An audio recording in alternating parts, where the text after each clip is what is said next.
প্রথম আলো পত্রিকায় প্রকাশিত আজকের এই বিজ্ঞপ্তিটি হলো সরকারি প্রাথমিক বিদ্যালয়ের শিক্ষকদের সুখবর দিয়েছেন অন্তর্বর্তীকালীন সরকারের প্রধান উপদেষ্টা ডক্টর মোহাম্মদ ইউনূস।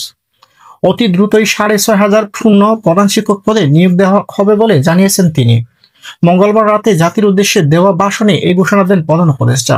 তিনি বলেন, প্রধান শিক্ষকদের বেতন স্কেল ইতিমধ্যে ১০ম গ্রেডে উন্নীত হয়েছে।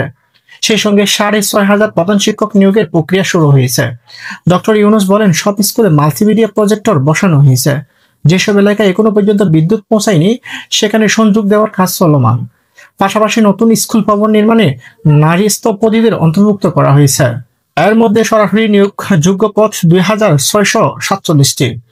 10% সংরক্ষণ বাদ দিয়ে অবশিষ্ট 2,382টি পদে সরাসরি নিয়োগের জন্য বাংলাদেশ সরকারি কর্ম কমিশনের কাছে চাহিদাপত্র পাঠানো হয়েছে।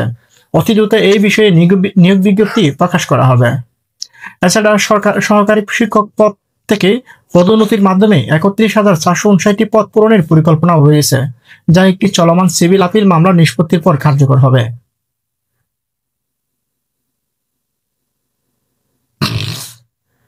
তিনি বলেন, প্রাথমিকের পড়াশোনার পদ্ধতিগত পরিবর্তনের দিকেও আমরা মনোযোগ দিচ্ছি।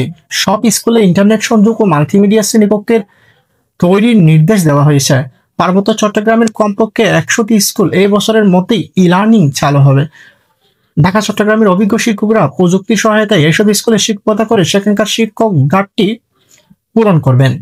প্রাথমিক ও গণশিক্ষা মন্ত্রণালয়ের তথ্য মতে দেশে বর্তমানে ৬৫,৫০২টি অনুমোদিত প্রধান শিক্ষকদের বিপরীতে কর্মরত আছেন ৩১,৩৯৬ জন। ফলে ৩৪,১০৬টি পদ শূন্য রয়েছে। এর মধ্যে সরাসরি নিয়োগযোগ্য পদ ২,৬৪৭টি।